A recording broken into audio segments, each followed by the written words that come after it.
So now we'll create our first Unity script to help create our platformer. So the first thing I want to do before we kind of get to that point is to create a character that we'll be controlling throughout the game.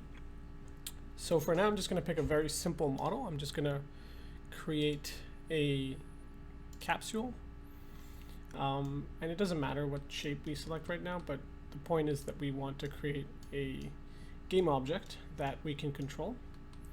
And as before, you'll see that it is spawning with a transform object and a bunch of other components like the mesh renderer and a capsule collider for collisions that we want to detect. So the next step is to create a script that we can use to control this. So I'm going to create a script that I right-clicked on the project folder to create, but you can also do so through the assets section. So I've created this C# script, and I'll just show you what it looks like. So by default, when you create a C# script inside of Unity, every script inherits from this mono behavior, which is a base class for Unity. And so this is the class that kind of offers quite a few different useful components. And so by default, the mono behavior script provides two lifecycle functions. The first of which is the start, and the second, which is the update function. I just want to quickly show you something that is useful in general. It includes, so this is a document that shows the order of execution for all the event functions that Unity offers within the mono behavior. And there's quite a few that we won't cover here, but the basic ones that I mentioned are the start and the update. So, the start function is a function that only gets called once for a given script at the very start of the game. And so here is where you would do things like, setting up variables and so on and so forth. The other one is called update, which you can see here. And the update function offers the ability to kind of do continuous execution, which you need for video games. So here, as you can see, the update is part of the game logic. And so every frame, this function will update, or this function will execute. And so these are provided by default. Now, as I mentioned, we would like to create a script that allows us to move the object that we just created, this capsule.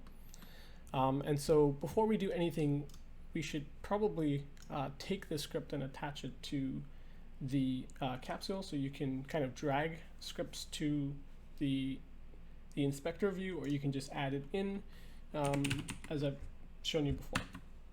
Now we've got the script attached, and we can start actually writing the code. Okay, so the first thing is that we would like to move the object, and currently, actually for this first section, I'm going to show a script that can move this character around, but without physics. And so the main objective is just to showcase how the basic functions work and allow you to move the character. But later we'll do like a physics-based movement, which is more realistic and more useful. So the first thing is that we want to get, and in this current script, we actually don't need the start for now. So for now, we're actually not going to deal with the start. What we are going to deal with is getting user information. And so in a game, you want to pull the user for inputs, right? So if they want to move a character around, you want to make sure that you can detect things like arrow keys being moved or a controller stick being moved. And so in our case, we want to do two things. We want to be able to move the object or the character forward and backwards. And we also want to be able to rotate the object. So the first step is to get this information. For instance, the forward and backward. So I'm going to create a variable that I'm just going to call, so I'm just going to create a float object, float variable, which allows us to specify numbers. And I'm going to call it user horizontal input. So this allows us to store information about the user's input. And what I'm going to do is that we want to get the user's keyboard pressing. We want to capture that in every update. So if the user presses the button repeatedly, we want to be able to get that information every single frame. And so what we need to do is we need to, after creating the variable, we want to actually get the user's input. So one useful function that is already part of Unity is something called the input class, and this class allows you to get information about different aspects. And so what we want to do is we want to get the access of the user's input, and these are so actually you can find them inside, I believe it's project settings. So if you go into the input manager, or yes, the input manager under axes, you'll see the same axes I'm talking about, the horizontal and the vertical. So by default, these are already set up for you. So the vertical is down and up and the horizontal is left and right. So what we want to do is we want to get the specific axes, the actual input in these axes. So for instance, I want to get the vertical, if I want the up and down. Now, one thing that is quite useful in Unity is that there's actually two things that are kind of useful. One is the distinction between the private and the public variable type. So private variables cannot be seen outside of the class, whereas public variables can. And actually in Unity, something more interesting happens when you have public variables. So for instance, if I create a public variable called user horizontal input, and I run this script. So before I run the script, I'll just show you that when you create a public variable, you can actually see its input in the inspector.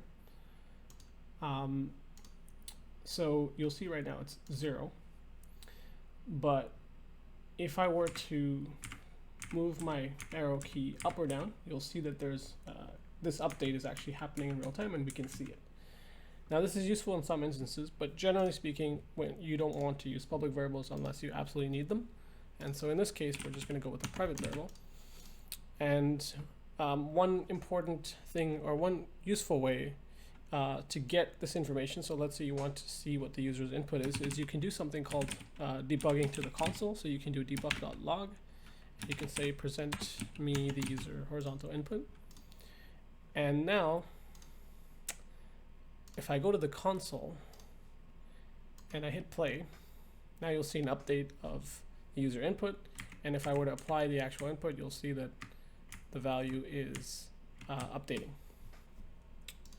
Okay, so now that we have the basic get access, we want to actually apply this to the character, right? And so what we want to do is we want to get the user's position, the game object's position, and then we want to update the movement based on that. So the first step that we can take is essentially we want to get the user's input, which is the user horizontal input, and now we want to apply it to move the actual position.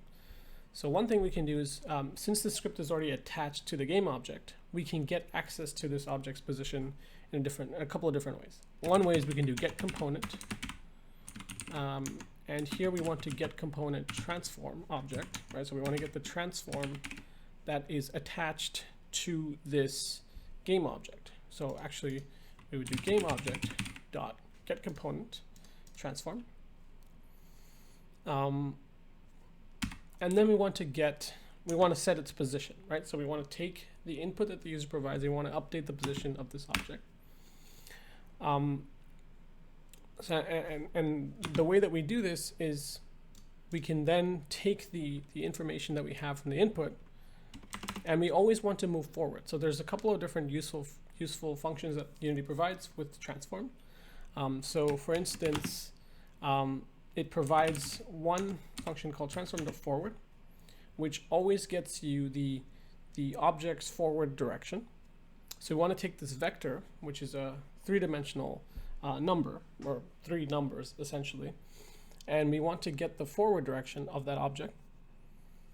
And then we want to apply the user input. So we have the horizontal input. We want to apply it. Now, this is going to allow us to access the forward direction.